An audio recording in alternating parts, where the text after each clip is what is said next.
Media میں تاثر دیا گیا جیسے پتہ نہیں میں نے کیا بول دیا ہے۔ آپ کے سوال کو سرخیوں میں ان کو کہا، نعیم اختر افغان کی جانب سے کل ایک بات کی گئی نا کہ جو دنیا کچھ بھی کہتی رہے تو ہم پابند تو نہیں ہیں ملٹری کورٹس کے حوالے سے۔ اگر عالمی ادارے ملٹری کورٹس کو نہیں مانتے عالمی ادارے تو پھر ہم کو پابند تو نہیں ہے، ہمارا اپنا قانون ہے۔ تو اس کے حوالے سے انہوں نے کہا کہ آپ کے سوال کو سرخیوں میں رکھا گیا، عالمی قوانین میں سویلینز کے کورٹ مارشل کی ممانعت نہیں ہے، یہ آپ نے بات کی تھی اور اس کو سرخیوں میں رکھا گیا میڈیا میں۔ جسٹس نعیم اختر افغان نے کہا کہ جو سوال پوچھا تو وہ سب کے سامنے ہے، سوشل میڈیا نہ دیکھا کریں۔ اچھا حضور والا، یہ جو بات ہے کہ عالمی قوانین میں سویلینز کے کورٹ مارشل کی ممانعت نہیں ہے، یہ آپ کے سرکاری میڈیا نے جو الیکٹرانک اور پرنٹ میڈیا انہوں نے شہ سرخیاں لگائی ہیں۔ اب سارا ملبہ نا سوشل میڈیا کے اوپر آئے، کہتے ہیں کہ آپ سوشل میڈیا نہ دیکھا کریں، اور سوشل میڈیا پر ہم بھی نہیں دیکھتے، سوشل میڈیا کو دیکھ کر نہ اثر لینا ہے نہ اس سے متاثر ہو کر فیصلے کرنے ہیں۔ جسٹس جمال مندوخیل نے ریمارک دیا کہ میڈیا کو بھی رپورٹنگ میں احتیاط کرنا چاہیے۔ جسٹس مسرت ہلالی صاحبہ نے کہا میرے خلاف بھی بہت خبریں لگتی ہیں، بہت دل کرتا ہے جواب دوں، میرا منصب اس بات کی اجازت نہیں دیتا کہ میں جواب دوں۔ ایک تو مسرت ہلالی صاحبہ نے کہا کہ میرے خلاف خبریں لگتی ہیں، میرا دل کرتا ہے کہ میں جواب دوں لیکن نہیں دیتی چونکہ میرا منصب اس کی اجازت نہیں دیتا۔ خیر، سلمان اکرم راجہ نے کہا میں بغیر کسی معذرت کے اپنے دلائل پر قائم ہوں۔ جسٹس امین الدین خان نے ریمارک دیا کہ سوال تو ہم صرف چند مختلف زاویے سمجھنے کے لیے کرتے ہیں، ہو سکتا ہے ہم آپ کے دلائل سے متفق ہوں یا ہو سکتا ہے ہم کسی اور کے دلائل سے متفق ہوں، سوال ہم کرتے ہیں مختلف زاویے سمجھنے کے لیے۔ لطیف کھوسا نے اپنے دلائل کا آغاز کیا، ساتھ اعتزاز احسن ایک اور اعتراض کیا۔ اعتزاز احسن نے اپنی درخواست کا نمبر تبدیل ہونے پر اعتراض اٹھایا اور کہا کہ میری درخواست پہلے دائر ہوئی تھی، میرے والا نمبر دوسری درخواست کو لگا دیا گیا۔ اعتزاز احسن نے کہا کہ جواد اس خواجہ سپریم کورٹ کے سابق چیف جسٹس ہیں، جواد اس خواجہ کی بعد میں دائر درخواست کو میرا کیس نمبر الاٹ کر دیا گیا۔ جسٹس امین الدین خان نے کہا ایسا نہ کریں، ایسی باتوں سے اور کہیں پہنچ جائیں گے۔ لطیف کھوسا نے کہا کہ پوری قوم کی نظریں اس کیس پر ہیں، اس کیس کی وجہ سے سپریم کورٹ انڈر ٹرائل ہے۔ یہ لطیف کھوسا کہہ رہا ہے کہ جناب والا پوری قوم کی نظریں اس کیس پر ہیں، اس کیس کی وجہ سے سپریم کورٹ انڈر ٹرائل ہے۔ اس پر پھر امین الدین خان صاحب نے ریمارک دیا کہ سپریم کورٹ انڈر ٹرائل نہیں ہے، عدالت نے آئین اور قانون کے مطابق فیصلہ کرنا ہے۔ لطیف کھوسا نے کہا عدالتی فیصلوں کا تاریخ پھر جائزہ بھی لیتی ہے۔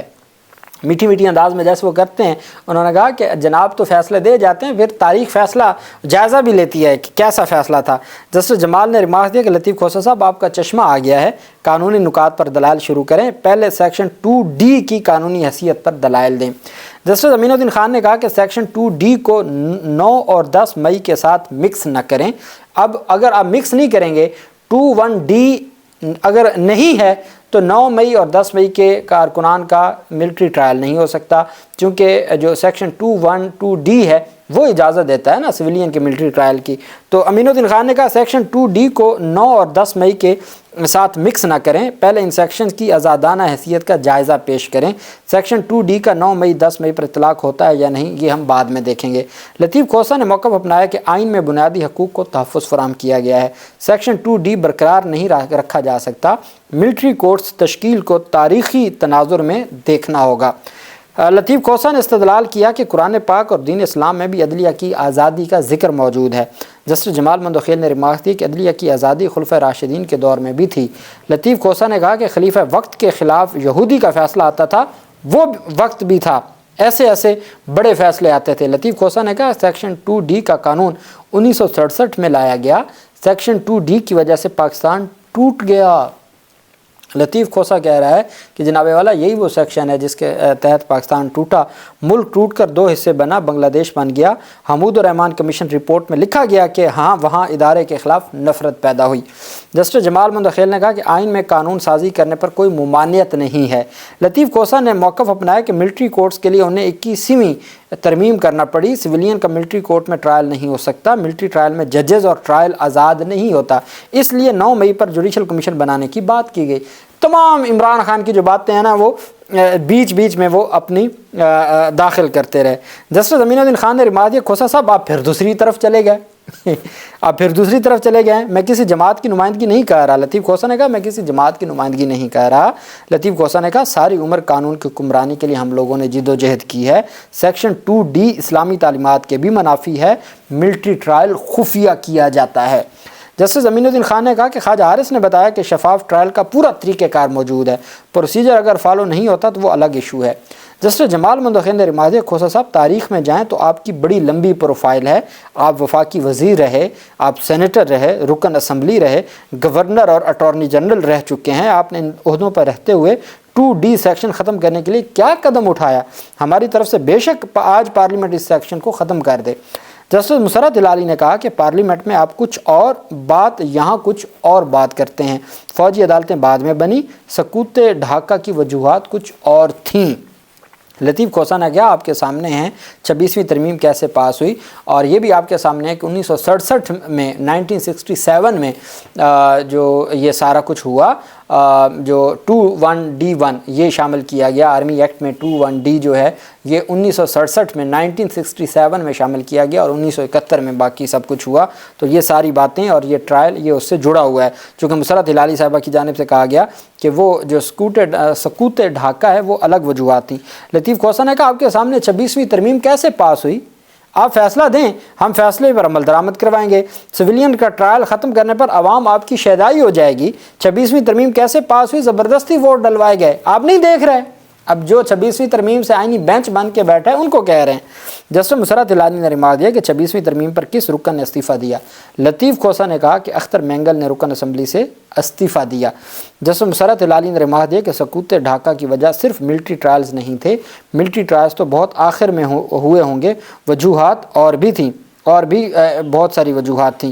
لطیف کھوسہ نے کہا کہ ہم چیزوں کو آئین اور قانون کے مطابق دیکھنا ہوتا ہے، اور آئین اور قانون بڑا واضح ہے، اور پروسیجر جو فالو کیا گیا ہے وہ بہت واضح ہے۔ جسٹس مسرت ہلالی کی جانب سے لطیف کھوسہ نے کہا ہم مضبوط فوج چاہتے ہیں جس کے ساتھ عوام بھی کھڑی ہو، چاہتے ہیں فوج ٹرائلز کے معاملے سے باہر نکلے، آرٹیکل 175 کے خلاف تمام قانون سازی کالعدم ہوتی رہی ہے۔ جیسے محمد علی مظہر نے استفسار کیا کہ 21ویں ترمیم میں فوجی عدالتوں کو کالعدم کیوں نہیں قرار دیا گیا؟ لطیف کھوسہ نے کہا کہ 21ویں ترمیم کو جنگی صورتحال اور صرف 2 سال کی مدت کی وجہ سے کالعدم قرار نہیں دیا گیا۔ جسٹس جمال مندوخیل نے سوال اٹھایا کہ کیا 4 سال فوجی عدالتیں قائم رہنے سے دہشت گردی ختم ہو گئی؟ لطیف کھوسہ نے کہا آج اخبار میں خبریں دیکھ کر شرم آئی کہ لوگوں کو چن چن کر گولیاں ماری گئیں، سندھی، پنجابی، بلوچی اور پٹھان کی تفریق سے نکلنا ہوگا۔ بدقسمتی سے 18ویں ترمیم سے بھی صوبائیت کو ہوا ملی۔ فوج آئینی ادارے میں رہتے ہوئے دہشت گردی کا جڑ سے خاتمہ کرے، عدالت فوج کو ٹرائلز سے نکال کر ان کا احترام کرے، عدالت ان کو یہ ان ٹرائل سے نکالے تاکہ وہ اپنا کام کر سکیں۔ لطیف کھوسہ نے کہا دنیا میں جہاں بھی سازش ہوئی پہلے فوج کو عوام سے دور کیا گیا، سب ادارے آئین کے دائرے میں رہیں تو مسئلہ حل ہو جائے گا، اتنی بڑی فوج ہے پھر بھی دہشت گردی کیوں ختم نہیں ہو رہی؟ جسٹس مسرت ہلالی نے ریمارک دیا کہ آپ ایم این اے ہیں، یہ باتیں پارلیمنٹ میں کریں۔ جسٹس جمال نے کہا کہ یہ مسائل پارلیمنٹ کے حل کرنے والے ہیں۔ لطیف کھوسہ نے کہا اسمبلی میں بولنے لگتا ہوں تو مائک بند کر دیا جاتا ہے، یا وہ جو سیکیورٹی ہے اس سے اٹھا کے باہر پھینک دیا جاتا ہے۔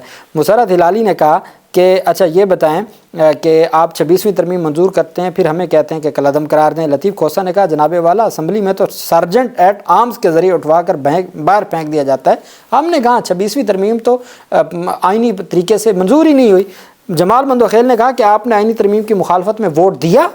تو لطیف کھوسہ نے کہا کہ پی ٹی آئی نے جب ووٹنگ میں حصہ ہی نہیں لیا تو مخالف کیا ووٹ ہوتا ہے؟ یہی ہوتا ہے کہ جو ہے وہ سب سے بڑی اپوزیشن جماعت نے اس پورے پروسیس کا ہی بائیکاٹ کیا، چونکہ وہ پروسیس ہی غیر آئینی طریقے سے ہو رہا تھا۔ جسٹس جمال نے ریمارک دیا آپ کا کام مخالفت کرنا تھا۔ انہوں نے کہا بائیکاٹ ہی تو مخالفت ہے، انہوں نے کہا نہیں آپ کا کام مخالفت کرنا تھا، آپ مخالفت میں ووٹ دیتے، اپنا کردار تو ادا کرتے۔ خیر اس بات کو چھوڑیں، یہ سیاسی بات ہو جائے گی، یہ ان کی جانب سے بات کی گئی۔ خیر لطیف کھوسہ صاحب نے اپنے دلائل دیے، اس کے بعد عزیر بھنڈاری صاحب نے دلائل شروع ہی کیے تھے کہ عدالت نے کہا کہ آپ کل دلائل دیجیے گا۔ عزیر بھنڈاری صاحب نے ایک بات واضح کی ہے کہ